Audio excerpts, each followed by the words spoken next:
The black-haired man with glasses gazes at the paper in disbelief and confusion. He remains uncertain, unable to process the startling information presented in the document. Dowager Freya Hayworth sits regally with her cane, commanding the room with a stern gaze. Freya questions if her previous explanation was too difficult for him to grasp.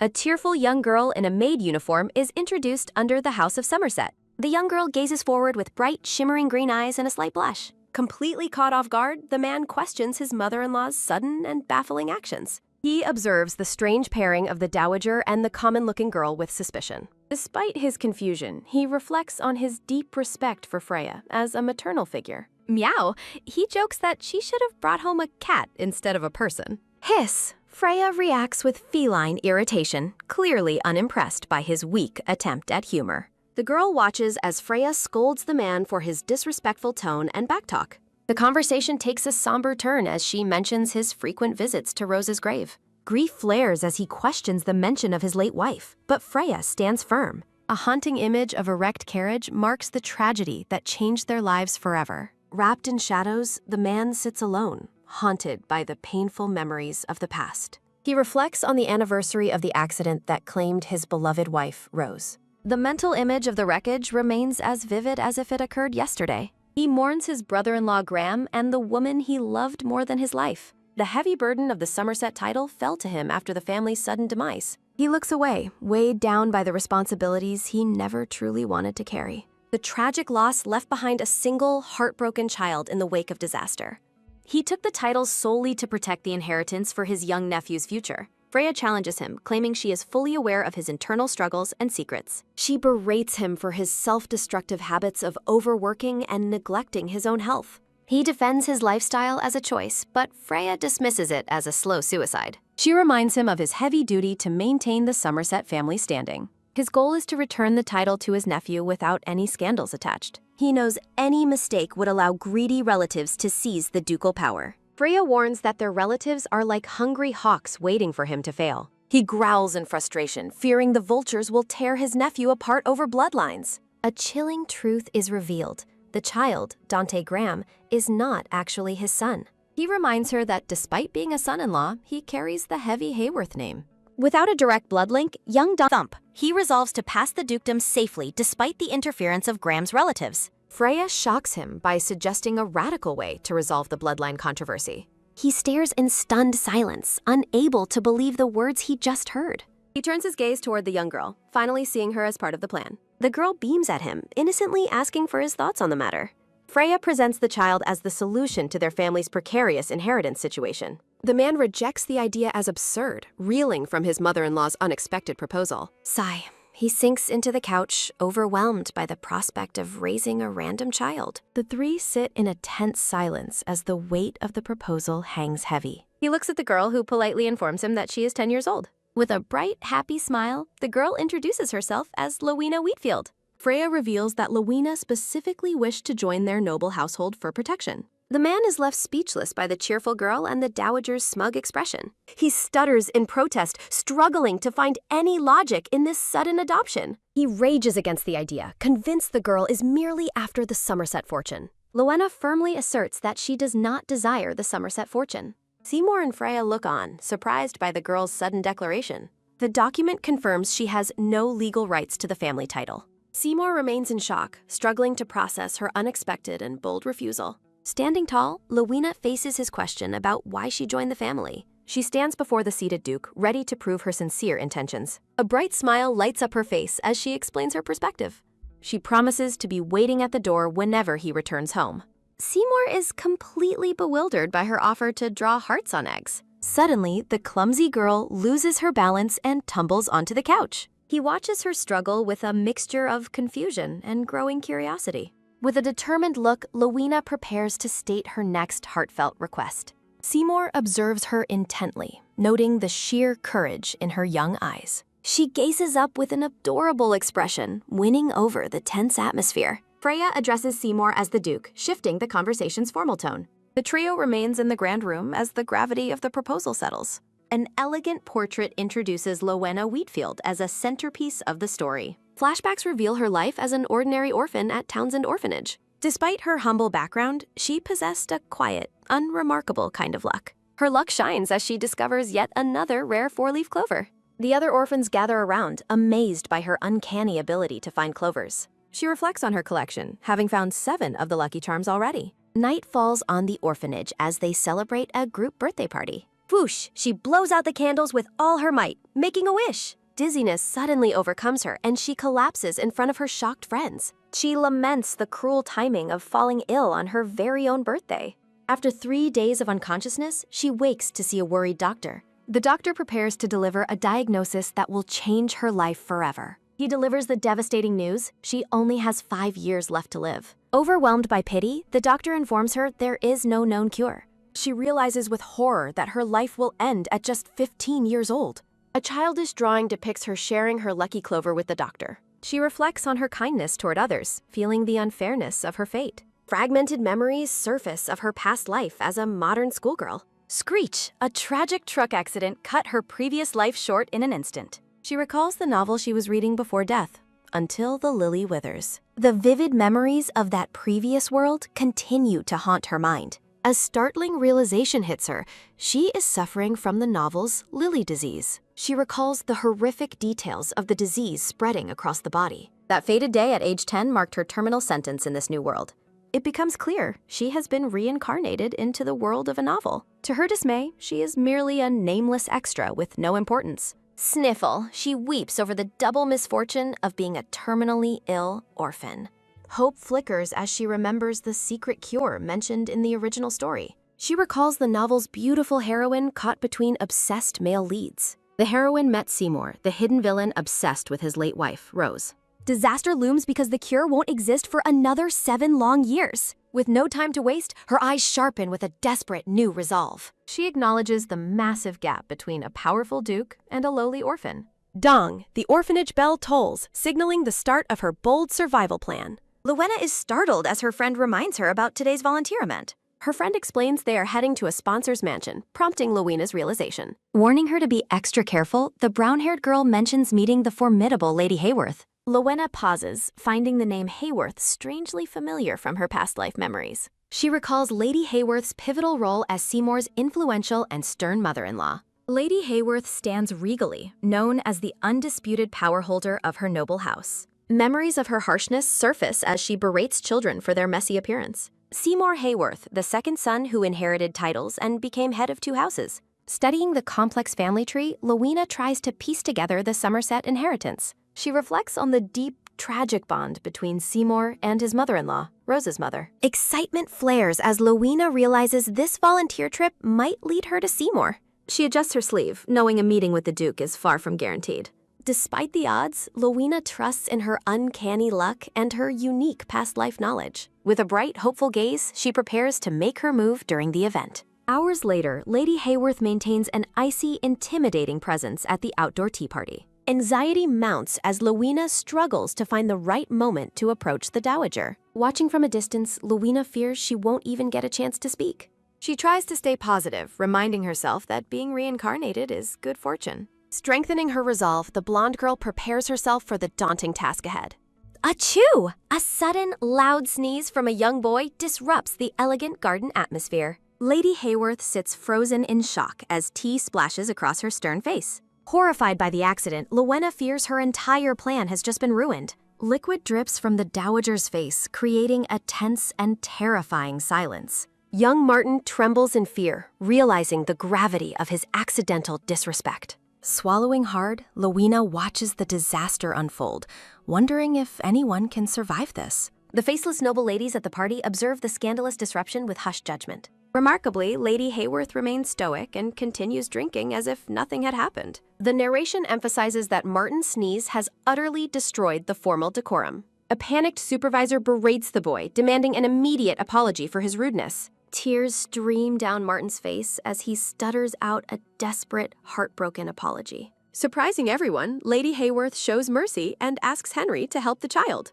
Luina is stunned by the dowager's unexpected compassion toward the crying orphan. Spotting a cake on the table, Luina sees a potential opening for her plan. A lady suggests pairing children for a walk, and Lady Hayworth finds it delightful. Seeing the perfect opportunity, Luina realizes she can finally approach the powerful woman. Lady Hayworth stands, her presence commanding immediate attention from everyone in the garden. Stepping forward, Luina curtsies politely as she prepares to address the intimidating dowager. Lady Hayworth notes the child's unusual courage, intrigued by her steady, unafraid gaze. Leaning on her cane, she decides to humor the bold girl and accept her. Lady Hayworth invites her to walk, but Luina shocks everyone by refusing the path. The observers gasp as Luina boldly states her preference, defying the dowager's lead. Stunned by the girl's audacity, the dowager and her maid stare in complete disbelief. Elsewhere, Renee leaves her office after saying a hurried goodbye to her colleague Gordon. She spots a sleek car waiting outside, recognizing the man standing beside it.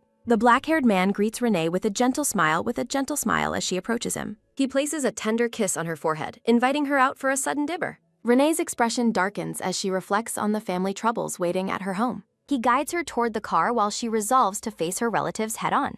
Sitting inside, Renee steels herself, determined not to let anyone push her around. Gripping her bag tightly, she makes a firm promise to take control of her life. Seymour smiles from the driver's seat, warning Renee not to confront anyone today. Seymour pulls the blonde woman close, insisting that offense is the best defense. The blonde woman's chibi form pouts with an adorable, slightly frustrated expression. Seymour leans in toward the blonde woman, their intense gaze heightening the romantic tension. The two share a passionate kiss as the world around them seems to fade. Flushed and breathless, the blonde woman looks at Seymour with wide, startled eyes. Seymour promises to protect her, vowing that nobody will be able to touch her. He gently lifts her chin, reaffirming his role as her protector in this world.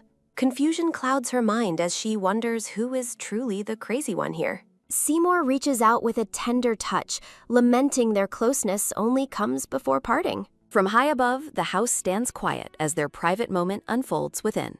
Announcements echo through the station as the final train prepares for its departure. Panicked and desperate, Renee runs through the station with her luggage in hand. She screams a plea for someone to wait, fearing her chance is slipping away. Renee presses against the moving train, begging the passenger not to leave her behind. Her fingertips graze the cold glass as she desperately wishes for just a little more time. Renee recalls their brief meeting, realizing how much that one encounter changed her. Standing with her hands clasped, she resolves that she cannot let this man go. Fear of future regret fuels her sprint as she chases after her only hope. A sudden grasp stops her in her tracks, leaving Renee utterly stunned by the contact. Tripping forward, she is caught by a man just before she hits the ground. Renee winces, her face tight with the physical and emotional strain of the chase. Looking up, her expression shifts from terror to pure shock at her savior's face. A man with light brown hair looks down at the woman he just caught. Renee stares at him in silence, the weight of the moment hanging heavy between them. He looks at her with an intense, questioning gaze, asking if she knows him. Speechless, can only think about the impossibility of the situation she's in. As the train travels through the sunset, Renee feels certain that this is fate. Back at the orphanage, young Luina is puzzled by the fruit in her hand. Luina asks why he is giving her fruit, and Martin thanks her for the party. Luina's friend mentions the kiss on the dowager's cheek, praising her boldness and courage. The orange-haired girl snaps at them, demanding they stop talking and get to work. Jealousy flickers as the orange-haired girl dismisses the praise as mere flattery for Luina. Unbothered by the criticism, Luina happily enjoys her snack, ignoring the surrounding petty drama. The orange-haired girl pouts, convinced the dowager would have liked her just as much. Luina realizes the other girl is simply jealous of her rising reputation among the orphans. Luina turns to face the orange-haired girl, the tension between them becoming quite palpable. Startled and trembling, the orange-haired girl stammers, clearly intimidated by the sudden confrontation. Their supervisor arrives with news, prompting a curious Luina to ask where they're going. The announcement of a carriage from the Grand Mansion leaves the entire orphanage buzzing. Luina stands in shock, her green eyes wide as she processes the sudden summons. Overwhelmed by the news, she gasps and covers her mouth in pure, disbelief-filled excitement. She looks down at her simple dress, feeling the gravity of the coming visit. The majestic mansion stands tall, a symbol of the power Luina is about to enter. Seated elegantly on a green couch, Luina sips tea while waiting in the mansion. She observes the staff moving busily, sensing a strange, underlying tension within the household. Henry informs her that she must leave today, much to the young girl's confusion. Determined to stay, Luina asks to see Lady Hayworth before she is sent away. She prepares herself, vowing to win them over with her secret three-piece charm set. A panicked maid rushes in, announcing that Lady Hayworth's condition has suddenly taken a turn. Luina overhears the staff discussing the absent physician and a message confirming his departure. Peeking around a corner, the blonde girl worries something serious has happened to the dowager. Determined to help, Luina decides she must follow the servants into the private sick room. Staff describe Lady Hayworth's symptoms, including nausea and a cold sweat after an unprecedented collapse. The butler and maid discuss the family's precarious future while hurrying to provide medical care. Luina stands before the grand bedroom doors, realizing she has reached the formidable Lady Hayworth. Narration reveals that in the original novel's timeline, the dowager had already passed away. Luina enters the quiet room where Lady Hayworth lies in bed, recalling Seymour's past mentions. Observing the sleeping woman, Luina wonders if this specific illness leads to the dowager's death. The butler is startled to find the orphan in the room and urgently asks her to leave. Standing her ground, the blonde girl calls out to the butler, determined to stay and help. Lady Hayworth wakes up in her bed, looking around her room with a confused expression. To the dowager's absolute shock, she sees Luina happily eating a slice of strawberry cake. Luina beams with pure joy, her mouth full as she enjoys the delicious mansion treat. Lady Hayworth sits up, clutching her head while staring in disbelief at the unbothered child. Luina explains she couldn't stand by because the symptoms matched her lessons about low blood sugar. The blonde girl cheerfully explains that the condition is manageable if treated with sweets and rest. A gentle, uncharacteristic smile touches Lady Hayworth's face as she acknowledges the child's clever assistance. The dowager looks down at her bed, finding it scattered with several colorful cloth roses. Picking up a rose, she fondly recalls folding similar ones with her late daughter, Rose. A close-up shows the dowager's soft, nostalgic smile as she feels a rare moment of peace. Luina grins brightly, thrilled that her three-piece charm set is successfully winning over the lady. Closing her eyes, Lady Hayworth expresses her sincere and deep gratitude for the child's kindness. The dowager makes a life-changing proposal, asking if Luina would be okay with a specific arrangement. Luina stops mid-bite, her green eyes wide with shock at the dowager's unexpected and generous offer. Completely stunned by the turn of events, Luina can only manage to stammer out a question. Lady Hayworth waits for an answer, her gaze softening remarkably as she looks at the girl. The blonde girl imagines a life of luxury with delicious meals and beautiful new clothes. Despite the incredible offer of comfort, Luina's expression becomes deeply conflicted and pained. Blushing with embarrassment, Luina admits that staying in the Hayworth house would be quite difficult. Lady Hayworth tilts her head, clearly puzzled as to why the girl would refuse her boon. Luina gathers her courage and reveals her true goal is actually a connection with Duke Seymour. The dowager listens intently as Luina explains her sympathy for Seymour's struggles after losing family. Lady Hayworth's eye widens in surprise at the child's profound insight into their household's hidden pain. A vision depicts Seymour surrounded by hostile, faceless nobles trying to seize his ducal title. Gripping her hands tightly, Luina explains her heartache over the Duke's guilt and the lady's sorrow. She proposes marrying the Duke's nephew to create a legal justification for the complicated inheritance. Lady Hayworth stares in silent, heavy contemplation at the girl's shockingly bold and selfless plan. With a radiant smile, Luina says she would be satisfied just easing the dowager's worries. Touched by her words, Lady Hayworth reaches out and gently takes the young girl's hands. The two sit together in the sunlit room, a significant and new bond forming between them. Luina looks up with a slight blush, realizing she has successfully gained a powerful noble ally. The scene shifts to the Duke and Luina, with the girl whispering her bold plan. Clutching his head in frustration, Seymour is baffled by how she won his mother-in-law's favor. Seymour warns her against aiming for the heir position, but Luina quickly and firmly interrupts him. Luina triumphantly presents a sealed document, catching Seymour completely off guard with its official contents. The Duke is overwhelmed by the dowager's demand that he personally raise the child himself first. Seymour is speechless, finding the entire situation and the dowager's sudden decree to be utterly absurd. Luina apologizes for being stubborn about her insistence on becoming a sponsored child of House Seymour. Gripping the agreement tightly, she explains that as an orphan, she truly understands the need for love. Seymour listens as he is reminded of someone who cares for him deeply. Lady Hayworth smiles with relief, her heavy heart finally lightened by the child's kindness. Luina looks at the two, expressing her heartfelt desire to become a real family. Looking down with a soft blush, she promises that simply being near is enough. Luina stands shyly in her green dress, clutching the official document with hopeful eyes. Seymour is caught off guard as the young girl presents the paper in his study. She looks up with wide, teary green eyes, silently pleading for his acceptance. A radiant, wide smile breaks across her face as her joy overflows. Seymour observes her, finding her composure to be far beyond her tender age. Luina stands back to back with a shadowy boy, reflecting on the child's mysterious nature. Night falls over the grand House Seymour mansion, bathing the estate in cool moonlight. Tucked into a luxurious bed, Luina celebrates her successful stay at the ducal residence. She wakes up with a start, credited her victory to gaining a powerful ally. Feeling absolutely amazing, the blonde girl cheers excitedly while bouncing in her new bed. A sudden gasp escapes her as she realizes she nearly forgot a crucial task. Irie, the brown-haired maid, enters the room to check on her restless young guest. The maid is visibly confused when Luina asks to find the Duke at midnight. Luina skips happily through the moonlit hallway, her long blonde hair trailing behind her. The moon shines brightly over the silent mansion as the late hour passes. A document confirmed that today marks Lady Luina's official first day at the estate. Axel suggests Seymour check on the girl, but the Duke remains focused on paperwork. Axel Portman, the silver-haired aide, playfully notes the Duke's hidden concern for the child. A decorative panel introduces the silver-haired aide, Axel Portman, amidst a flurry of flowers. Axel teases that the Duke might eventually make the girl his own adopted daughter. Seymour prepares to leave the study after midnight, claiming it is only out of necessity. A sudden, quick click sounds as the Duke abruptly leaves his stunned aide behind.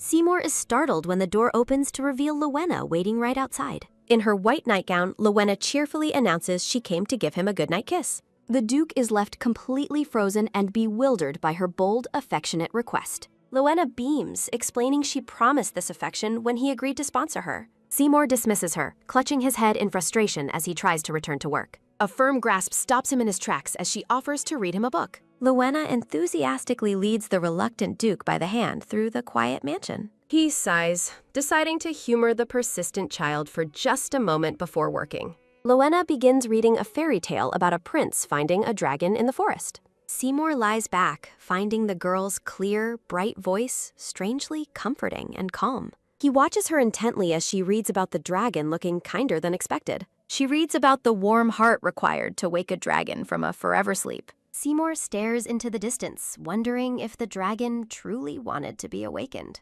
He reflects on his own lingering resentment and pain following a tragic past accident. The Duke realizes that the girl's bright voice is finally dispelling his darkest thoughts. A rare, peaceful smile touches Seymour's face as he finally drifts into a deep sleep.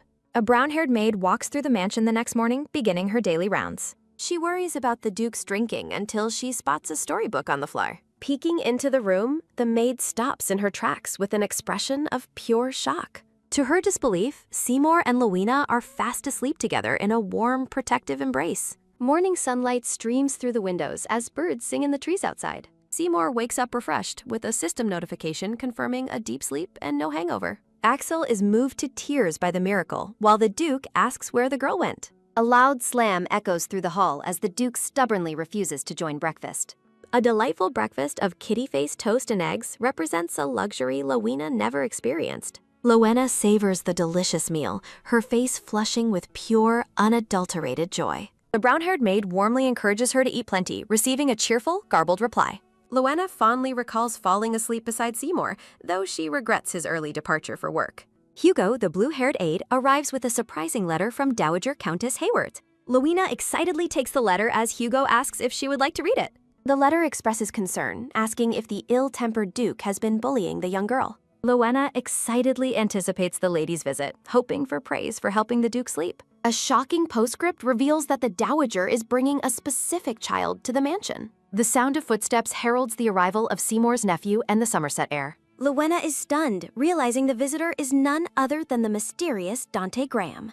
A beautiful, clear day marks the momentous occasion Luina has been waiting for. A sharp tap of a cane signals the arrival of Lady Hayworth at the estate. Luina greets the Dowager with excitement as the elegant lady enters the mansion. The two share a warm, affectionate hug, celebrating their reunion with bright smiles. Luina rambles happily about her beautiful new clothes and her wonderful life at the mansion. Lady Hayworth listens with a thoughtful expression as the young girl shares her experiences. Beaming with pride, Luina receives a gentle head pat for her success in helping Seymour. The Dowager smiles kindly, announcing that she has brought the child mentioned in her letter. Luina looks on with wide, expectant eyes as the mystery guest finally approaches. A crisp, rhythmic tap-tap of shoes echoes as the young boy steps forward. Dante Graham walks toward her, and Luina realizes he might become her future husband. The black-haired boy stares forward with a cold, serious, and remarkably intense gaze. A table is set with elegant tea and a delicious-looking strawberry cream cake. Luina and Dante sit in awkward silence, wondering how they ended up alone together. Lady Hayworth playfully leaves them to get acquainted while she goes to check on Seymour. Panic strikes Luina as she remembers her original goal of marrying Dante to avoid poverty. She envisions a grim future, fearing a lonely death if she fails to secure her position. Despite Dante's intimidating scowl, Luina resolves to win him over with the power of cake. A close-up shows a perfect slice of strawberry cake, her chosen peace offering. Dante remains stoic and distant, focused entirely on his cup of tea. Luina cheerfully offers the dessert, hoping to bridge the gap between them with sweets. A sudden, tense grip on the teacup signals the boy's rising internal frustration. Dante stares downward, his voice low and cold as he finally addresses the girl. He harshly warns her not to get comfortable, claiming his place as the sole successor. A sharp splash of tea accompanies his bitter rejection of the forced arrangement. Dante abruptly stands and walks away, leaving a bewildered Luina alone in the room. Lightning strikes in Luina's mind as she realizes he thinks she is a rival heir. Determined to fix the misunderstanding, Luina rushes out of the room to find him. She looks around the empty hallway in confusion, amazed at how quickly he vanished. Feeling lost in the massive mansion, she searches for a high vantage point to look. Her eyes land on a towering, ivy-covered tree that seems perfect for a better view. Luina smiles confidently, recalling her status as the orphanage's reigning tree-climbing champion. She skillfully ascends the branches, her long hair catching the sunlight as she climbs. Looking out from the leaves, she marvels at the sheer scale of the ducal estate. A sudden realization hits her that she must find Dante before his impression is ruined. Peering through the greenery, she carefully scans the grounds for the black-haired boy. She finally spots Dante sitting alone on a ledge, looking somber and isolated. Luina is about to call out when the sound of approaching voices catches her attention. From her hidden spot, she observes two men walking through the gardens below. The purple-haired man reacts in shock upon seeing the black-haired Duke. From her hiding place, Luina realizes Dante hasn't noticed his uncle's approach yet. Duke Seymour walks past with his aide as footsteps echo through the garden. High above, the girl panics as the Duke heads directly toward the boy's location. Recalling orphanage punishments, Luina worries about Dante getting caught sneaking out without permission. She worries the two will collide, exposing the boy's secret escape from Lady Hayworth. Perched in the branches, Luina shouts for the Duke to divert his path. Startled by the sudden voice from above, Dante wonders who is calling out. The blonde girl waves cheerfully from the tree, offering the men tea to distract them. Seymour stares in disbelief, questioning why she is climbing trees instead of playing. Luina glows with inner pride, thrilled that her distraction tactic worked perfectly. Her confidence falters as she notices an unexpected reaction from the men below. The purple-haired artist claps his hands in delight, seemingly impressed by her bold antics. Luina remains frozen among the leaves, wondering if she truly solved the situation. The scene shifts to the magnificent exterior of the ducal mansion during the day. A pen scratches across paper as a report confirms Lady Hayworth's recent visit. In his study, Seymour hears that the dowager spent her time visiting Luina. Axel laughs heartily, pleased that the young girl and the dowager bonded so well. Adjusting his glasses, the Duke reflects on the blonde girl's persistent and overly friendly nature. Luina presents a large book with a proud flourish, signaling the start of their routine. Seymour lets out a surprised gasp, realizing she intends to read to him again. He stares blankly, overwhelmed by the child's relentless determination to soothe his restless nights. The nightly readings become a comforting habit, helping the Duke drift into a peaceful sleep. Focus returns to the Duke working diligently at his desk amidst stacks of paperwork. Seymour firmly tells Axel he won't be returning to the estate tonight due to work. Axel hesitates at the door, nervously mentioning that Luina has other plans for him. The Duke is stunned to learn the girl sent a carriage to force him home. Despite his initial protests, Seymour finds himself sleeping soundly while the girl reads nearby. Their bond grows as the girl insists they share tea and meals together daily. As the Duke prepares to leave, Luina chases after him to say goodbye.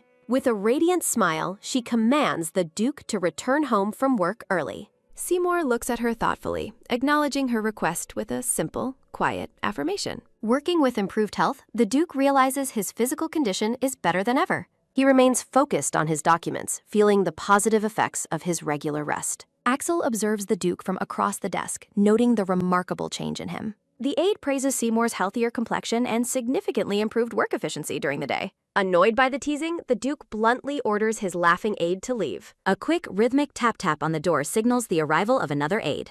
Hugo enters the study with a grave expression, reporting a crisis with their new brand. Seymour tenses immediately, demanding to know the nature of the sudden business problem. The brown-haired aide explains that all activities for the launch have been suspended. Rubbing his forehead in frustration, the Duke decides they must find a replacement model. Hugo looks worried, reminding Seymour that the crucial photo shoot is scheduled for tomorrow. The narrative highlights Seymour's vast trade empire, centering on distribution and shipping at the docks. The business aims to distribute high-quality, naturally dyed cotton fabrics to the local markets. Noblewomen are shifting their taste toward natural beauty rather than extravagant, flashy silks. A portrait showcases the elegant, natural dress design intended for the new fashion line.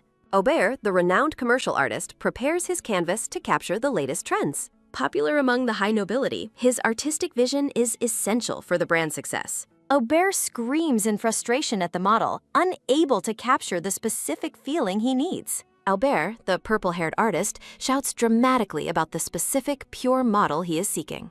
The eccentric artist continues his passionate monologue, describing a child who looks as modest as a wildflower. Duke Seymour covers his face in exhaustion as his aides observe the artist's intense emotional outburst. The light-haired aide nervously breaks the silence as the Duke remains overwhelmed by the current situation. Aubert kneels before Luina in the garden, ecstatic to have finally found his perfect, untainted model. A surprised Luina watches as the teary-eyed artist gazes at her with awe, calling her a fairy. The blonde girl points to herself in confusion while the dramatic artist looms excitedly behind her. Overjoyed, Aubert praises the young girl's perfect figure while tears of happiness stream down his face.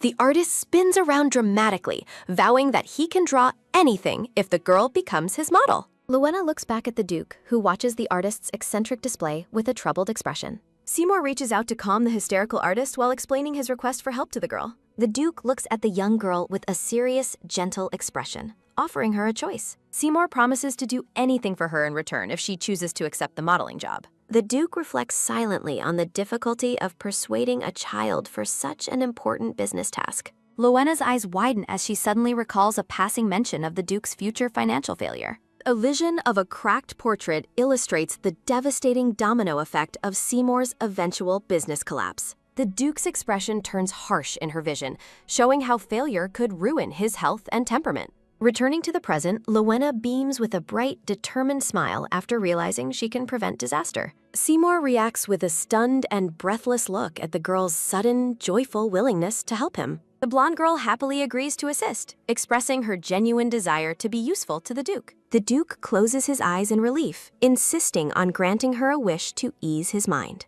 Luina taps her chin thoughtfully, considering what request she should make in exchange for her assistance. From behind a pillar, Dante Graham watches the Duke and Luina's close interaction with suspicious, wary eyes. Dante is startled when he hears the girl mention his name during her conversation with his uncle. Luina stands amidst the flowers, glowing with a mischievous and happy smile as she completes her request. Shocked and flushing, the black-haired boy wonders what the blonde girl could possibly be talking about. A series of heavy, rhythmic clunking sounds echo as the carriage moves through the grand estate grounds. Dante sits inside the carriage, looking out the window with a somber and lonely expression on his face. The young boy reflects on the year that has passed since his arrival at the Somerset mansion. As the carriage arrives, Dante observes the house and how the girl's presence has changed everything. Luina winks at the boy, who realizes that his life feels different because of the blonde girl. Luina's suggestion that Dante should also become a model plays over and over in his mind. Dante stares forward in disbelief,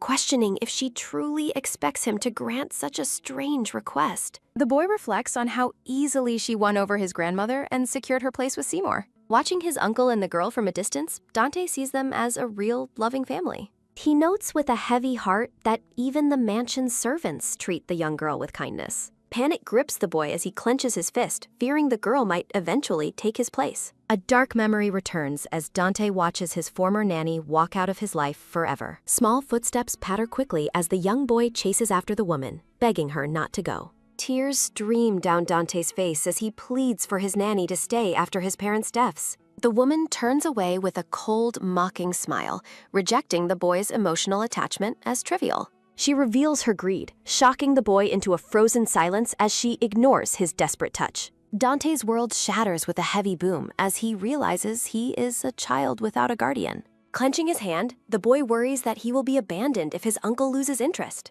Dante sits in a dark, empty space, the crushing fear of being unneeded weighing heavily on him. Looking in the mirror, the boy resolves to prove his worth by carrying out his uncle's task. Seymour calls for Dante's help, inviting the boy into his study for a serious discussion. The boy is stunned when the Duke asks him to be a model alongside Luina. Dante's face flushes with a determined blush as he sees an opportunity to prove his family value. Eager to prove his worth as heir, Dante begs to do it, earning a smile from Seymour. Dante agrees to the request, his face flushing with a determined and eager expression. Sitting in the carriage, Dante resolves not to worry too much about his new role. The carriage wheels turn as Dante reflects on the need to perform his tasks well. A small, purple-haired chibi character provides a brief and cute pause in the narrative flow. In the studio, Albert instructs Luina as she poses gracefully with a large yellow bouquet. The purple-haired artist enthusiastically praises Luina's radiant smile as she poses with her flowers.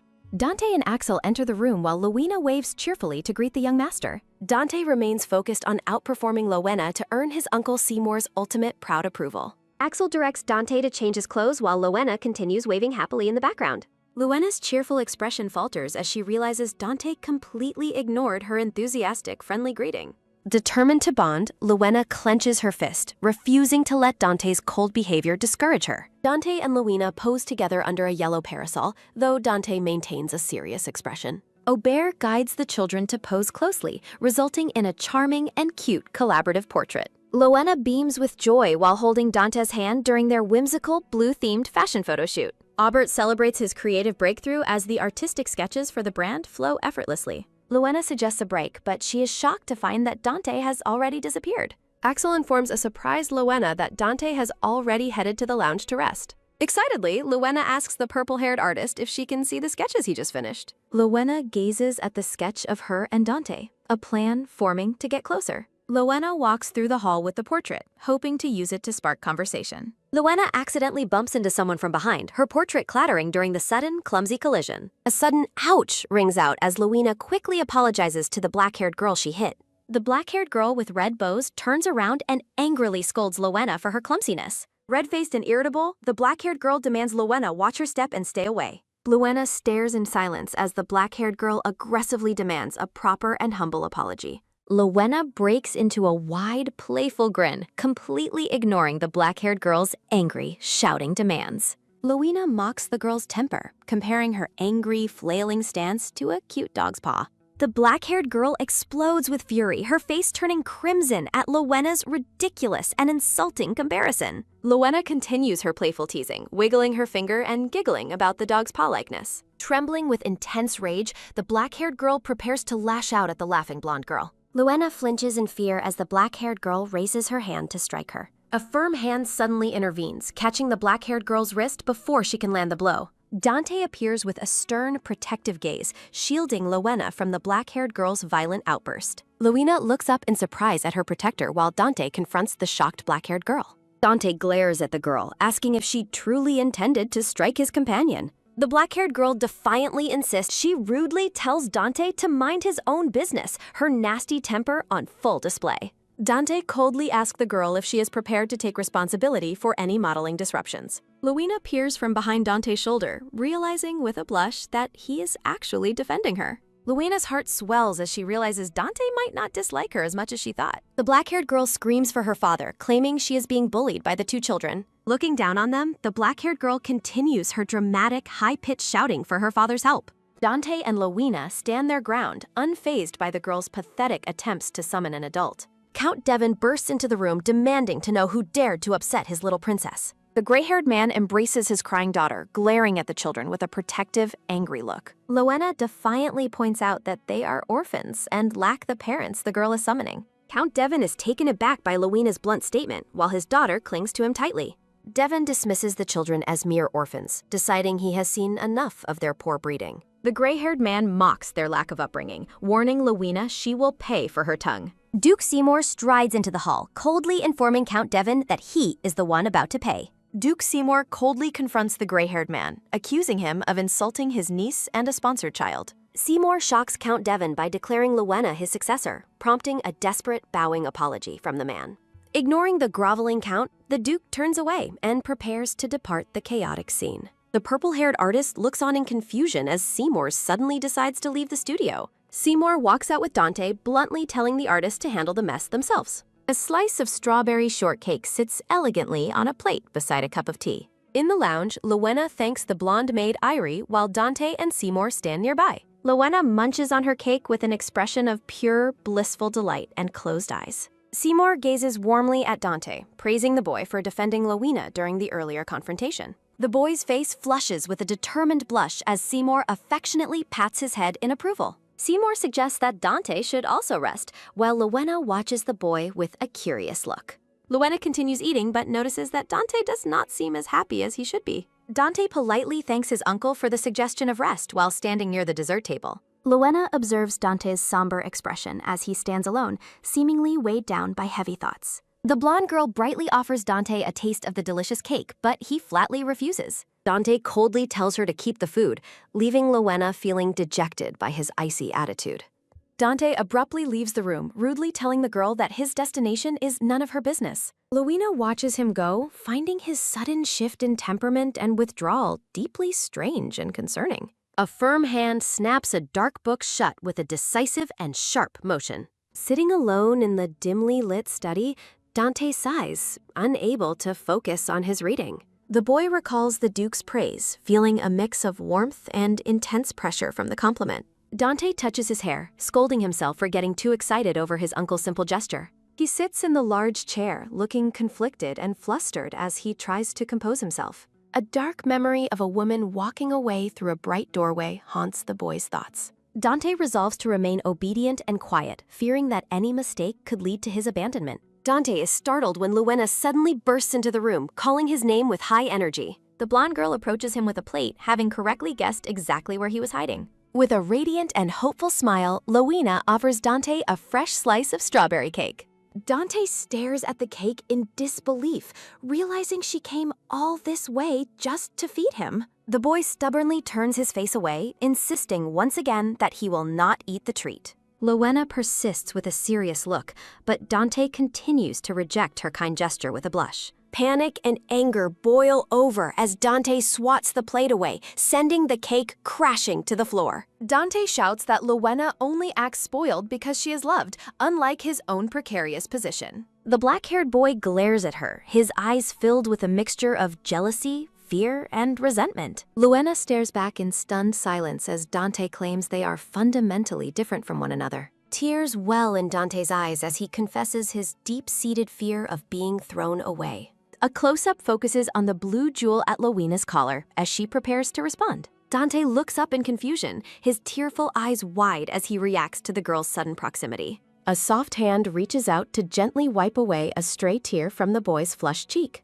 Dante looks bewildered, asking how the blonde girl could possibly understand the depths of his private fears. Luina looks at him with a knowing, gentle gaze, her expression full of secret understanding. The blonde girl breaks into a joyful and mischievous laugh, her eyes sparkling with hidden knowledge. Dante is completely floored when Luina reveals she joined the household specifically to marry him. The boy's entire face turns a vivid crimson as he tries to process her shocking and bold declaration. Luina beams at the flustered boy, her happiness radiating as she stands among blooming yellow flowers. Dante remains in a state of stunned shock, unable to believe what he just heard her say. Luina confirms her goal, while Dante skeptically asks if his uncle is aware of this secret plan.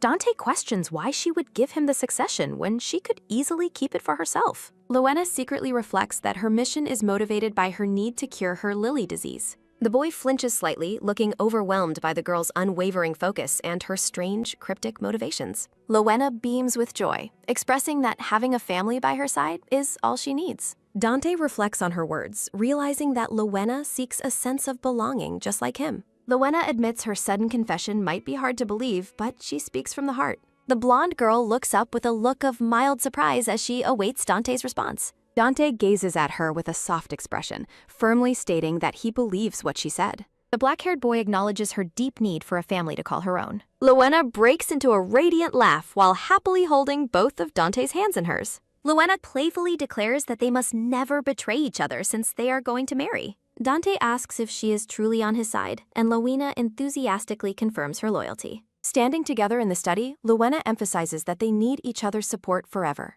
Dante looks at her intensely, asking her to promise that she will keep those words. With a wide, cheerful grin, Luina holds up her pinky and happily gives her promise. The two children seal their new bond with a cute and lighthearted pinky swear. Luina offers some cookies to the blushing boy, and he shyly accepts the sweet treat. Dante asks why she came in secret, but Luina only cares if he enjoys the cookies. Dante insists their secret meeting stays between them, and Luina agreeably munches on a cookie. When Dante asks if she'll eat them all, Luina reveals they are actually for someone else. Luina surprises Duke Seymour by bursting into his office with a fresh cookie delivery. Seymour is surprised by her visit, but she insists he needs snacks while working late. The blonde girl warns him that working too late will delay their storybook reading time. Seymour tells her he is almost finished, and a delighted Luina happily agrees to wait. Seymour returns to a serious discussion regarding the complications of Donna Devon's modeling role. Luina realizes the girl being discussed is the rude dog paw lady she met earlier. The men explain that Donna was the planned model for the rival brand Motier. The focus shifts to a plate of cookies as the conversation turns to the worrisome brand Eden. The men discuss how overlapping release dates with the rival brand will complicate their plans. The brown-haired assistant suggests pushing back the release date to avoid a direct confrontation. Duke Seymour firmly rejects the delay, citing the signed department store contracts as the reason. They discuss the impossibility of changing designs now, while Luina listens intently while eating. Luina begins to worry, sensing a major headache as she considers the threat of Eden. Valentin Motier is introduced as a persistent rival who has interfered at every business turn. Valentin is revealed as the head of Motier and the true protagonist of the original novel. The narrative describes the ill-fated rivalry between Seymour and Valentin that began with the brand Eden.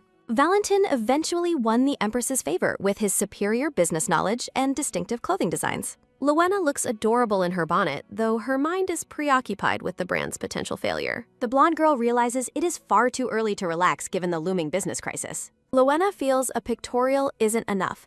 She must find a surefire way to save the brand. She pushes herself to think of a strategy more effective and certain than just a photo shoot.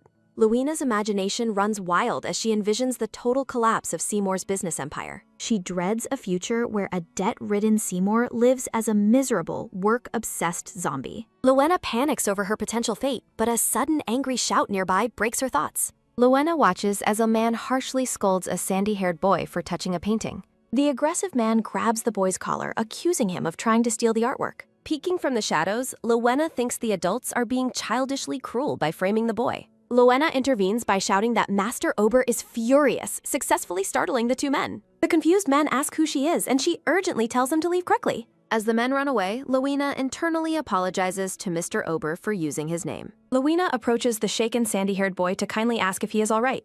The boy recognizes Luina as the model, and she asks if he works at the studio. Luina picks up a fallen drawing, and the boy shyly admits that he is the artist. Luina's eyes widen in shock as she discovers a hidden treasure. The sandy-haired boy stammers while Luina triumphantly claims she found the drawing. Radiant joy fills Luina's face as she admires the boy's impressive sketch. Luina excitedly confronts the nervous boy with the proof of his incredible talent. The boy shyly explains that he only sketched her during a brief break. Luina graciously thanks the blushing boy for capturing her image so beautifully. Holding the drawing, Luina experiences a sudden, brilliant epiphany regarding her brand strategy. Information confirms the pajama dress trend will soon become a massive fashion sensation. Determination shines in Luina's eyes as she plans to save Seymour's reputation. Luina is astounded by the speed and precision of the boy's artistic hands. The blonde girl curiously asks the sandy-haired boy for his name. The boy stands bathed in light, looking both flustered and handsome. Luina is convinced that his otherworldly talent is the key to their success. A refined portrait illustrates the stunning visual potential of the new fashion line.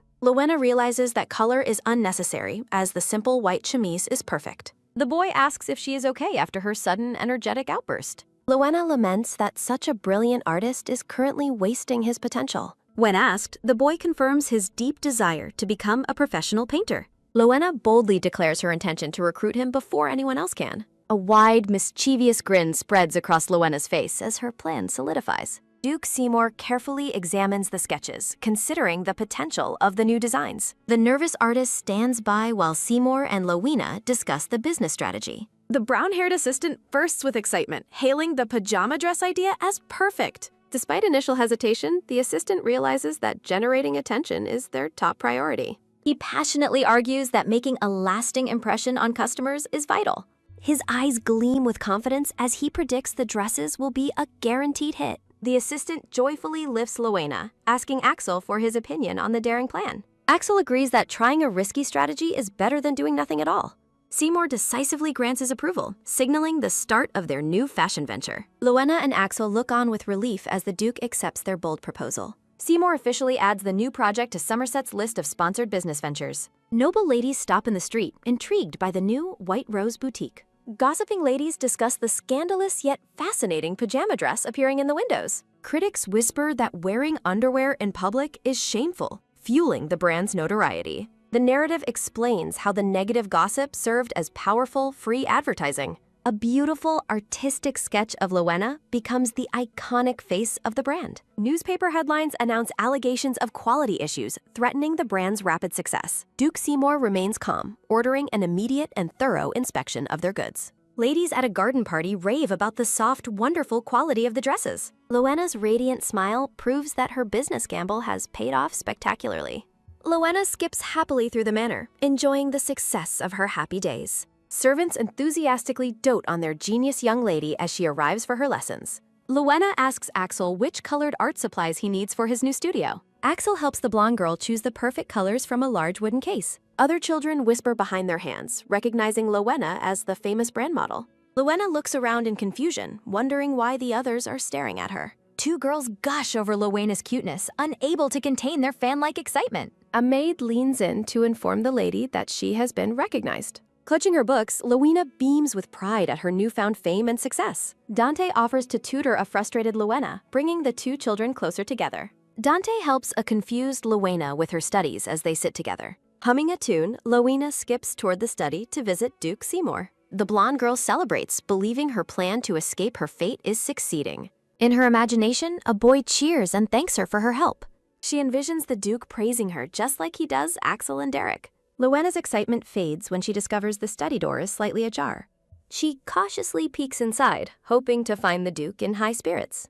Inside, Seymour sits at his desk while a mysterious guest stands before him. The Duke removes his glasses, looking more exhausted and grim than ever before. Luina is horrified, wondering why her efforts to help have seemingly failed. Panic sets in as she desperately tries to figure out what went wrong. Sweating with anxiety, she continues to spy on the serious meeting from the shadows. Her heart sinks as she realizes her presence has finally been noticed. A man with long blue-gray hair greets her as the famous brand model. Luina looks at the handsome stranger and curiously asks for his identity. The man introduces himself as Jaden Dormer, the company's vice president. Luina's eyes widen as she recognizes the name from the original story. She recalls that Jaden is the notorious scammer who embezzled the company's funds. The blonde girl suspects this man is the source of Seymour's current misery. Jaden bows and asks the Duke to review the final documents before leaving. Seymour dismisses him coldly while a worried Luina eyes the paperwork on the desk. Convinced the documents contain bad news, she tries to read them upside down.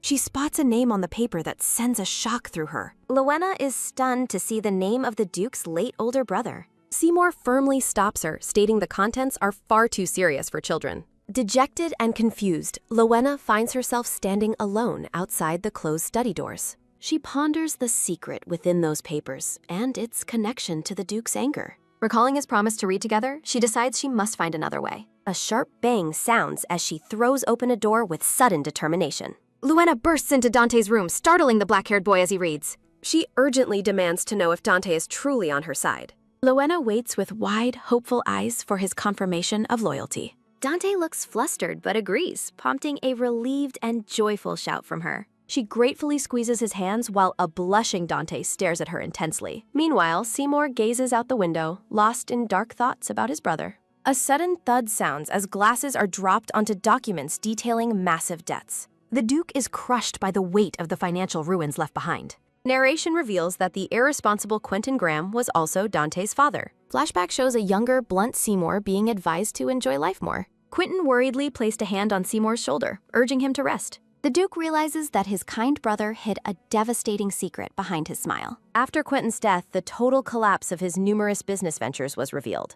Seymour sits in the darkness, burdened by the magnitude of the inherited debt. He sighs with self-loathing, feeling pathetic for resenting a man who is dead. The Duke agonizes over how to explain his father's true nature to Dante. In his despair, he longs for a woman from his past named Rose. Luina quietly opens the study door, carrying a book to cheer him up. Seymour looks up in surprise as the girl enters his office so late. With a radiant grin, Luina presents the storybook she chose for their reading. She excitedly tells the Duke that he will absolutely love this fairy tale. Duke Seymour warns Luina about hiding cookies, while she internally panics about being caught. Clutching her book, the blonde girl insists she has not hidden any treats today. Luina giggles to herself, secretly thinking about the different kinds of cookies she's pursuing. Seymour gently guides Luina toward the stairs as they leave the hallway together. A soft click sounds as a door is opened during a late-night investigation. The black-haired boy sighs in frustration, questioning why he agreed to this risky plan.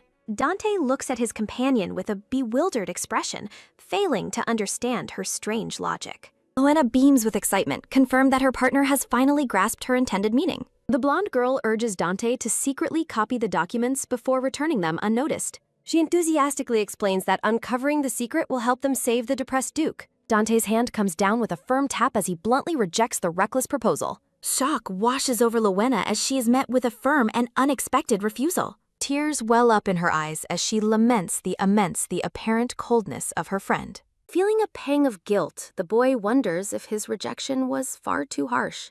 Dante tries to sound mature, advising Luina to stay out of complicated adult matters. With a sudden thud, Luina collapses into a dramatic tantrum, demanding that Dante help her. She rolls across the floor, using her terrible handwriting as an excuse for his help.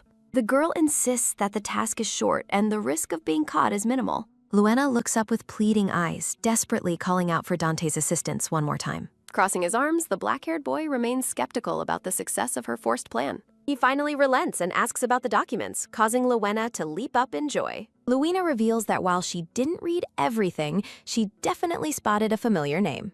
Dante tenses up as he listens to the blonde girl's startling discovery. She swears that she saw his father's name written clearly on the Duke's private papers. Deep in thought, Dante recalls that his father died suddenly without leaving a proper will. Luina gazes at him earnestly, asking if he truly trusts her word regarding the name. A long sigh escapes Dante's lips as he prepares to commit to the dangerous task. Luina cheers and calls him the best after he finally agrees to help her investigation. Night falls as Luina reflects on the boring fairy tale lecture she received from Seymour. Huddled under a blanket with a lantern, the two children review the copied evidence together. Luina focuses on the text, struggling to understand the complex legal terms written on the page. Dante explains the inheritance laws while Luina eagerly asks him to read the rest aloud. The blonde girl's eyes widen as the dark implications of the document become clear. The text reveals that Quentin researched inheritance laws just 2 weeks before his fatal accident. The document details how much of the Somerset family inheritance was intended for Seymour's possession. While their father was ill, a debt-ridden Quentin sought ways to exploit the family's wealth. Quentin's actions suggest he either calculated his share or planned to seize Seymour's rightful inheritance. Luina realizes this betrayal is the true reason for Duke Seymour's current state of despair. She remembers that in the original story, Seymour's hatred for Dante stemmed from his father's actions. The children continue reading, unaware of the heavy burden this knowledge places on their shoulders. Luina observes Dante, noting that their bond is currently much better than the original narrative suggested.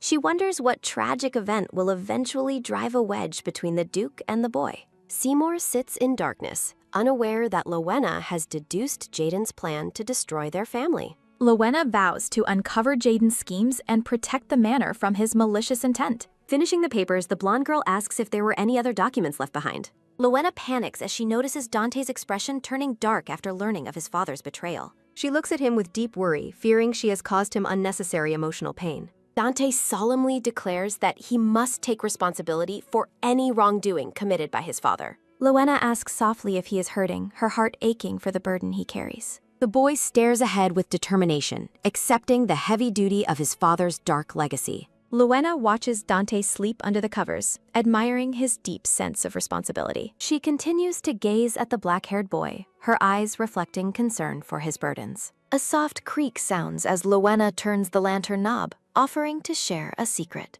She suggests the documents are fake, hoping to ease Dante's worries about his late father. Luina rests her head, admitting the papers could be real, while Dante looks calm. Dante gazes back at her, explaining he only wanted to protect her from being hurt. Leaning in close, the black-haired boy reminds Luina of their promise to stay together. Luina agrees, but wonders why he is suddenly bringing up their old promise. Dante stares intensely into her eyes, confirming his commitment with a single, firm word. A warm squeeze follows as Luina tearfully vows to help her very first friend. In the study, Seymour tells Jaden that his secretary was right about Quentin's former attendant. Jaden hands over a sealed document, urging the Duke to examine its contents closely. Seymour studies the paper with a focused expression, noting its deeply suspicious nature. A vision of Quentin and Rose appears as Seymour discovers a secret bond between them. Seymour is baffled, certain his brother and wife should have had no private dealings. A faint, cold smile plays on Jaden's lips as he watches the Duke's growing suspicion. Seymour is haunted by a debt certificate signed by two people who never met privately. Stunned, the Duke realizes the document proves Rose met Quentin without ever telling him. A firm grip tightens on the paper as Seymour reads that the debt is communal. A vision of Rose appears as Seymour realizes his late wife had been deceiving him. A pained look crosses the Duke's face as the year-long deception finally comes to light. A deep, stressed sigh escapes as Seymour laments the ridiculousness of this devastating situation. Seymour collapses at his desk, crushed by the suspicion of a secret affair. Jaden calmly advises the Duke not to draw conclusions based on this evidence alone. Seymour coldly orders Jaden to ensure his secretary remains silent about these private matters. Jaden bows respectfully, promising to report any new information before taking his leave. A soft click sounds as the door is opened, signaling Jaden's departure from the room. Jaden glances back through the closing door, his respectful facade replaced by a cold gaze. Outside, a long-haired man in a vest greets Jaden as the vice president. Jaden waves dismissively, confirming his meeting is over and walking past the assistant. The long-haired man bows deeply, wishing Jaden a safe journey as he departs. A steady tap of boots echoes on the tile as Jaden walks away with confidence. Jaden scoffs internally, calling Seymour an idiot as he plots his next malicious move. Narration introduces Jaden Dormer as an executive from a logistics company that faced bankruptcy. Jaden rose to vice president after the Hayworth family acquired his previous company. Jaden watches Seymour from the shadows, determined to force him to sign a new agreement. In private, Jaden's composure breaks as he curses his own crippling gambling addiction. A vision reveals Jaden smiling with playing cards while buried under massive debt. Creditors chase Jaden to his house, forcing him to lie low at the company instead. A stressed sigh escapes Jaden as he justifies his betrayal as a means of survival. Jaden walks through the manor courtyard, feeling bad for Seymour but prioritizing himself. An ominous thought bubble declares that the entire company will belong to Jaden soon. Jaden bites his thumb in anxiety, recalling a card game where he lost company funds. A subordinate informs Jaden that a new secretary has arrived in front of the salon. Peter bows politely as he introduces himself as the new hire to Jaden. Peter looks around curiously and asks if the president visits the salon often. Peter explains that a previous employer held secret meetings here, piquing Jaden's curiosity. Sinister intent shines in Jaden's eyes after Peter reveals he once served Quentin Somerset. Jaden realizes that personal scandals are the perfect way to topple Seymour and take control. Seymour stares ahead with a cold, hardened gaze as he remains trapped in his grief. Jaden gloats to himself that his plan with the fake documents was quite successful. He anticipates the family issues will soon turn the Duke into a wreck again. Inwardly, Jaden encourages Seymour to doubt his deceased family members even more. The scene shifts to the manor, standing tall under the soft glow of sunset. A hushed whisper circulates among the staff, asking if they heard the latest rumor. The women gossip about the president supposedly meeting a married woman in secret. They discuss eyewitness accounts of the president meeting a noblewoman at Paley Harbor. One woman identifies the mysterious lady as the famous actress Lady Winslet. A portrait reveals the beautiful red-haired Lady Winslet, who married a businessman years ago. Jaden watches from the staircase, satisfied as the scandalous rumors spread effortlessly. Approaching the group, the green-haired man asks what they are all discussing so intensely. The women gasp in surprise at the vice president's sudden appearance on the stairs. Jaden feigns concern while secretly plotting to leak even more damaging information. A sudden, sharp gasp sounds as the women are startled by an unexpected presence. They whisper urgently to one another, convinced that the scandalous rumor must be true. Jaden smiles coldly, relishing how quickly his planted lies are being accepted as fact. He reflects on how superiors' private lives are always the easiest targets for gossip. A close-up shows Jaden's calculating eye as he monitors the reaction of the staff. He pauses abruptly, confused by the sudden and clear sound of a child's voice. Luina appears with a bright ta-da, interrupting the group with a cheerful, innocent smile. The blonde girl informs the shocked women that Lady Winslet is actually her teacher. Jaden tenses up, sweat dripping down his face as his narrative begins to unravel. He wonders where the little girl came from to interrupt his perfect, malicious plan. Luina beams with joy as she repeats that the actress is her own teacher. She notes that bad rumors are being spread about his Grace's reputation at work. Luina smirks to herself, vowing to prevent Jaden's schemes from going his way. The women realize the child is the famous model for the White Rose brand. Luina lets out a joyful laugh, her eyes shining with youthful and hidden mischief. She explains that the Duke brought Lady Winslet to the manor as her tutor. A vision shows Luina and the red-haired teacher studying stories together in a room. She recalls her harbor visit was a school trip accompanied by Dante and her teacher. The women realize the rumors of an affair are completely inconsistent with Luina's account. A staff member concludes that the Duke wouldn't bring a child to a tryst. Jaden steps in, coldly claiming these are private matters for the Somerset ducal family. He glares at the blonde girl, wondering what the meddling brat is actually scheming. The green-haired man dismissively tells Luina she must leave the company immediately. Jaden orders the employees back inside, attempting to regain control of the noisy room. Luina realizes he is slandering the Duke and trying to kick her out unfairly. Pointing a firm finger, the blonde girl tells the man she has a message. Jaden looks back with beads of sweat, questioning if the message is for him. A sudden gasp sounds as Luina mentions scary people outside calling for Jaden Dormer. The group watches as Jaden's composure breaks upon hearing about his angry creditors outside. The women whisper in shock, questioning if debt collectors have truly arrived at work. One staff member admits she never saw the vice president in such a light. Jaden grins nervously, realizing his own secrets are leaking faster than his planted rumors. Luina notes that the man is shaking with a rage he cannot possibly contain. She knows that his words will lose all their power in this moment of agitation. Beaming brightly, Luina knows nobody will believe the lies of a debt-ridden scoundrel. A dark, murderous shadow crosses Jaden's face as he glares at the meddling child. Defeated and humiliated, Jaden turns his back and walks away from the gossiping crowd. Jaden walks away fuming, realizing his carefully crafted lies are being questioned by the staff. Luina watches him go, sensing the employees' growing doubt toward the vice president's claims. Pleased with her successful intervention, the blonde girl happily prepares to visit the Duke. Suddenly, Luina's attention is caught by a surprising sight further down the grand hallway. Pit-a-pat, Luina runs towards Seymour and Axel as the Duke calls out her name. The black-haired man looks down with curiosity, wondering what brought the child to the company. With a radiant smile, Luina thanks the Duke for choosing such a wonderful teacher for her. The blonde man admires Luina's adorable display while she bows politely to the busy Duke. Seymour smiles gently, suggesting a visit to the mansion after work would have been easier. A warm hand pets her head as the Duke acknowledges the effort she made. Luina's expression turns serious as she admits there is another important reason for her visit. Noticing the Duke's weary complexion, Luina watches as he orders Axel to prepare some refreshments. Seymour promises her some cake, unaware of Luina's growing suspicion regarding Jaden's malicious schemes.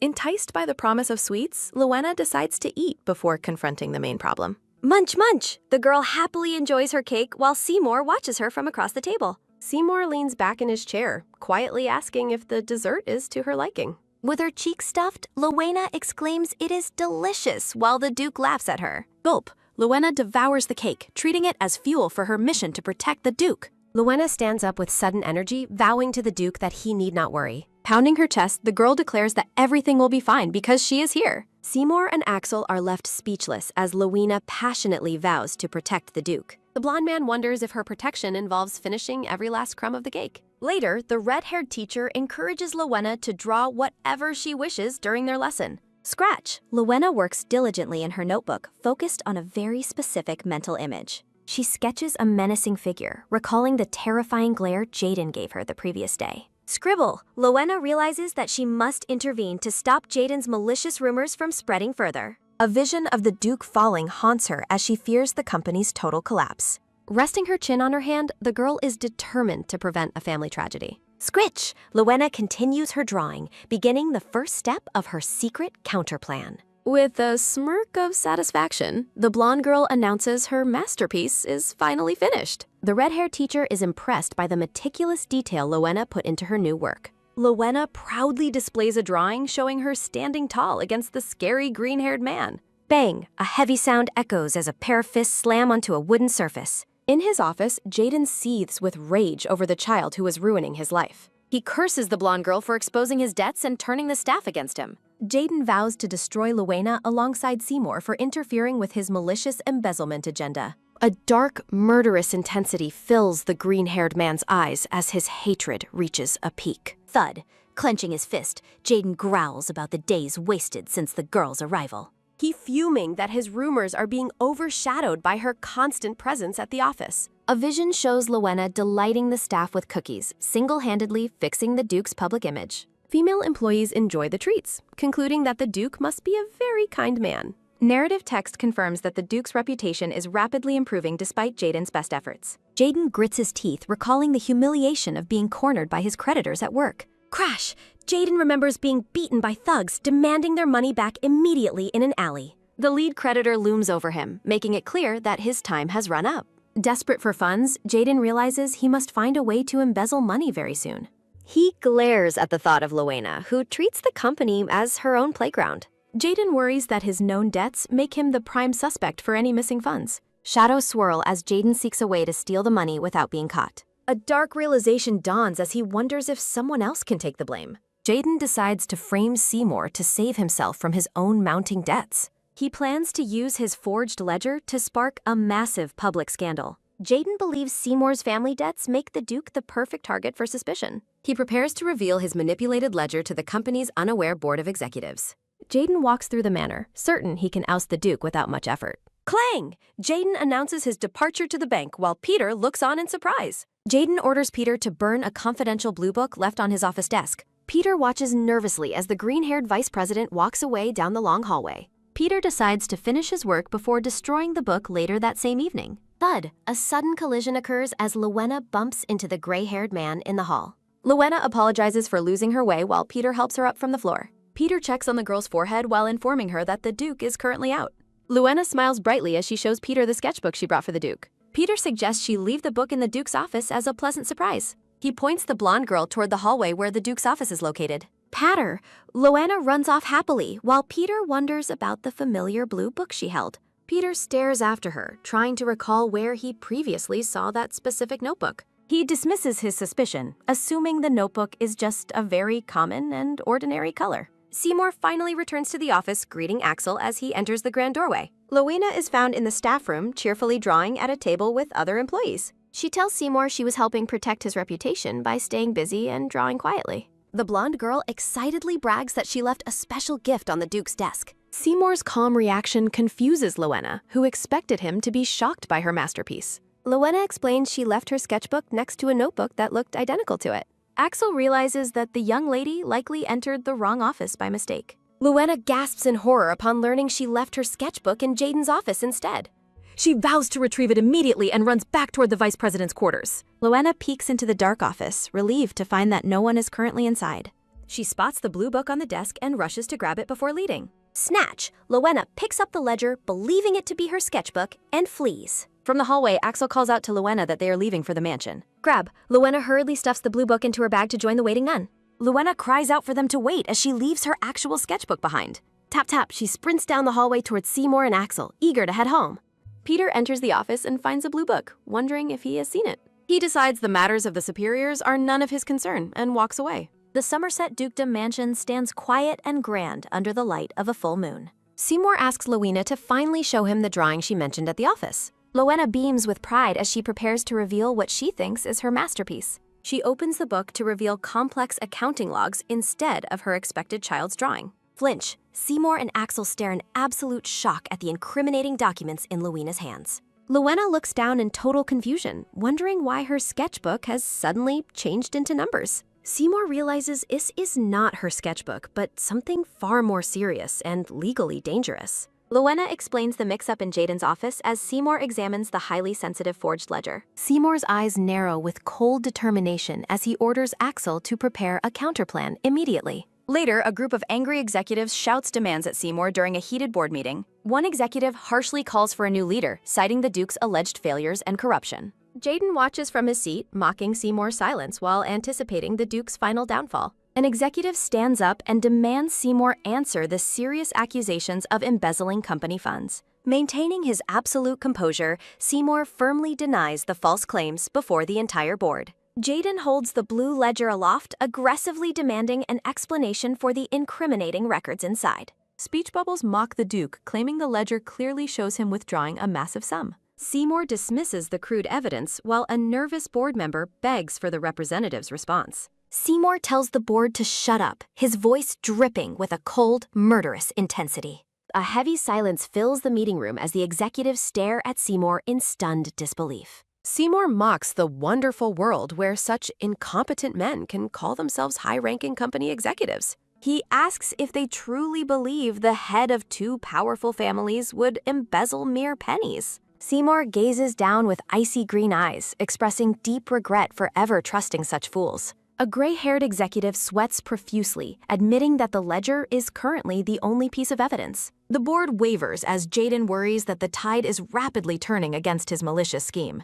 Desperate, Jaden realizes he must find a way to drag the atmosphere back to his side. Slam! A fist strikes the table with violent force, demanding the board's undivided attention. Jaden shouts that Seymour's words are meaningless unless he can properly explain the ledger's specific records. He labels Seymour a swindler, accusing him of using smooth words to hide his alleged crimes. Jaden smirks internally, confident that the real ledger was disposed of long ago by his subordinate. Seymour closes his eyes and sighs, appearing to finally yield to the pressure of the room. Creak! The door opens as Luina enters the room, clutching a familiar blue book to her chest. Jaden turns around in total shock, wondering why the young girl has interrupted such a meeting.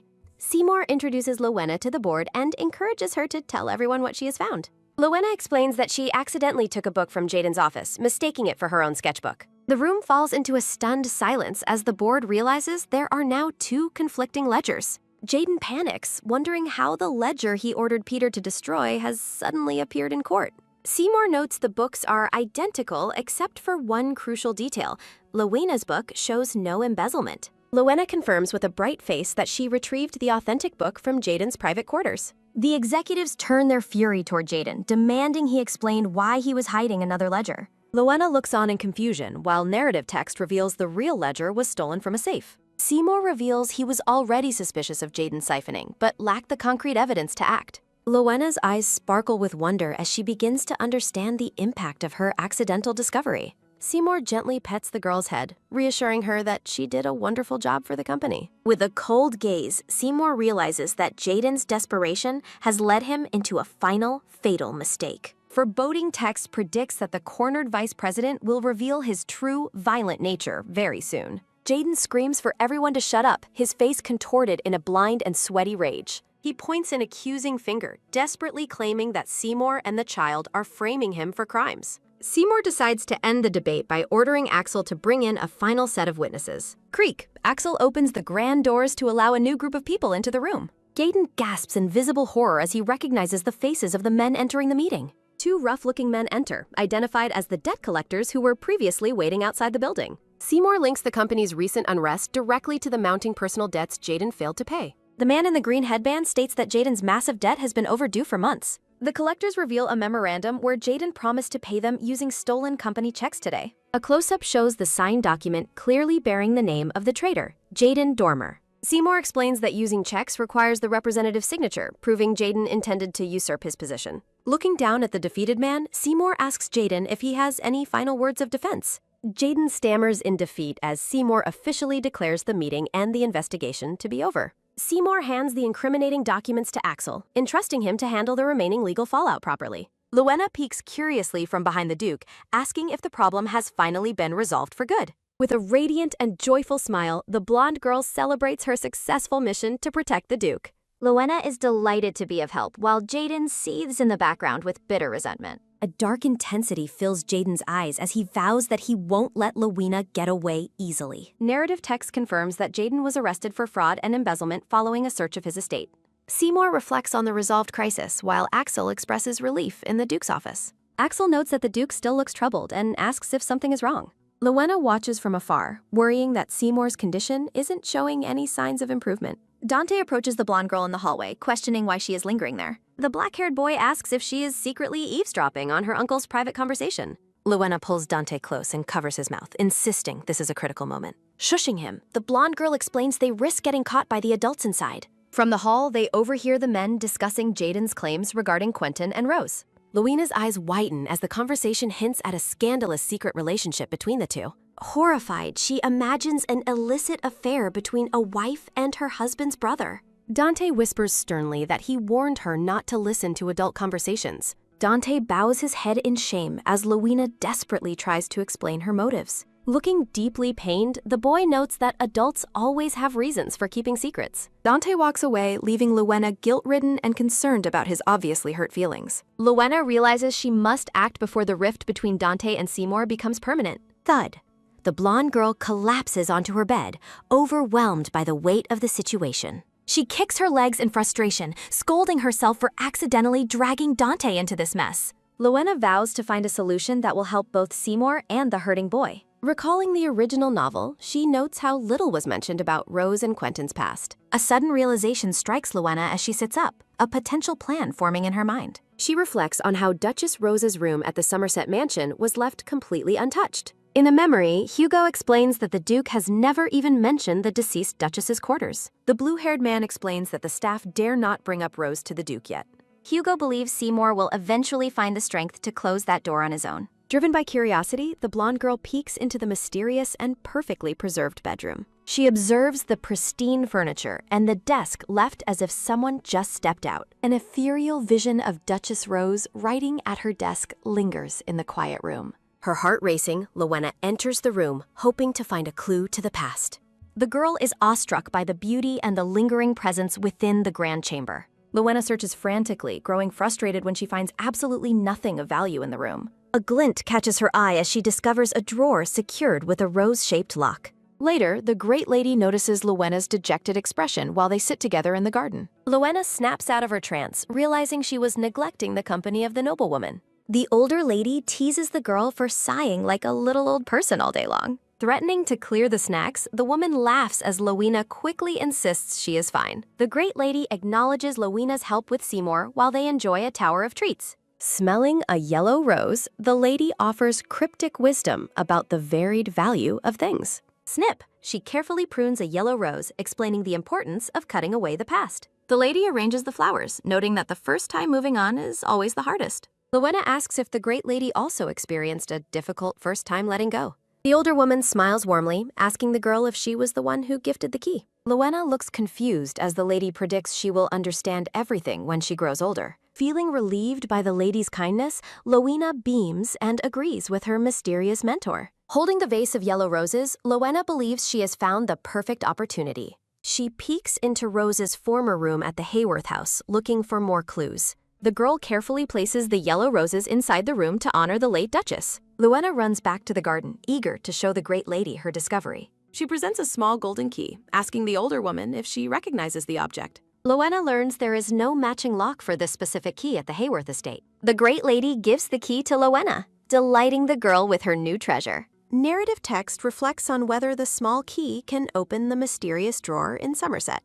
Dante asks if he was summoned to open the drawer together, and Luina excitedly confirms. Observing the boy's somber expression, Luina wonders if uncovering the truth might be too much. Fearing for his feelings, Luina suggests they abandon the plan and go play outside instead. Dante firmly rejects the idea of leaving, surprising the blonde girl with his sudden resolve. The black-haired boy insists on discovering the truth about what kind of man his father was. Luina warns him that there might be painful secrets inside, but Dante declares he is prepared. He stands his ground, wanting the truth even if it shows a side he never knew. Together, the children lean in with bated breath to see what is hidden within the desk. They discover an old envelope sealed with a red wax stamp, and Luina wonders if it is a letter. The back of the letter is revealed to be addressed to Rose Hayworth from her brother-in-law, Quentin. Adult Seymour reflects on his past and the many times his identity and family ties were changed. Narrative text explains how the former Duke of Somerset made a deal with the Marquis of Hayworth. The deal proposed that Seymour marry into the Hayworth family as a son-in-law to secure a title. Young Seymour realized he was being sent away because his older brother would succeed their father. Perhaps it was for his future, but the young boy only felt discarded by his own family. Child Seymour stands alone, feeling like a permanent outsider with no home to truly call his own. A memory of a beautiful garden appears as a voice asks Seymour to marry her. Rose tells Seymour she wants to be with him by choice, not because of a family deal.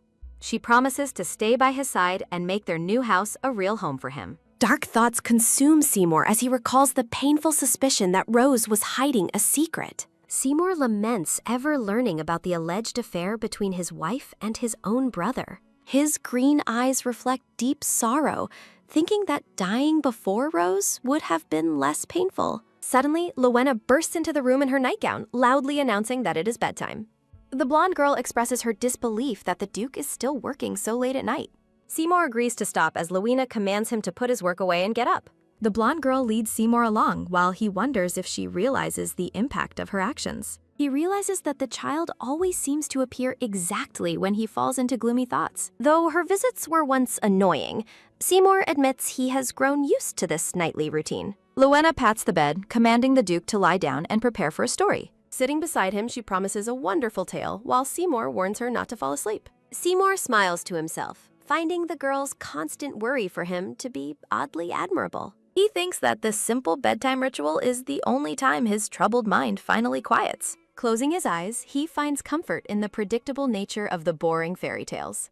Gasp! Seymour's eyes fly open in shock as Luina begins reading a very familiar-sounding greeting. He bolts upright, realizing the story Luina is reading is actually the hidden letter. With an intense look, Seymour asks the girl to let him see the letter immediately. Luina offers a knowing and gentle smile while holding the document she retrieved for him. Seymour reads the letter, learning that Quentin went to the port to borrow money from a marquise. Quentin's handwriting expresses his gratitude for the funds Rose provided to solve a dire financial crisis. He wrote of his embarrassment at needing help, but vowed to never forget her kindness. In the past, Quentin sat at his desk requesting Rose to bring Seymour for a visit.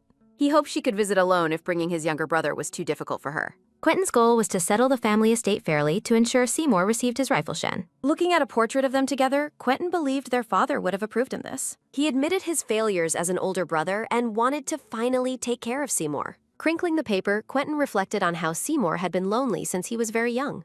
The older brother begged Rose to stay by Seymour's side because he could not do it himself. Sob. Seymour hunches over the letters on his bed, weeping as the painful misunderstanding finally shatters. Luina watches him, realizing Seymour mirrors Dante's inability to express his grief until the truth surfaced. Luina and Dante sit among the scattered letters as the boy quietly sobs. The blonde girl reassures Dante of his father's goodness, and he tearfully agrees while clutching the papers. Adult Seymour hunches over the letters on his bed and thanks Luina through his tears. Luina climbs onto the bed to provide comfort as the Duke continues to thank her. Seymour collapses into a hug, weeping onto the girl's shoulder as the weight of the past finally lifts. While patting his back, Luina recalls that Seymour was destined to become a villain in the original novel. She reflects on how stopping Jaden and clearing the misunderstanding about Rose and Quentin has changed his fate. Staring thoughtfully, the blonde girl wonders if she has successfully saved the Duke from his dark future.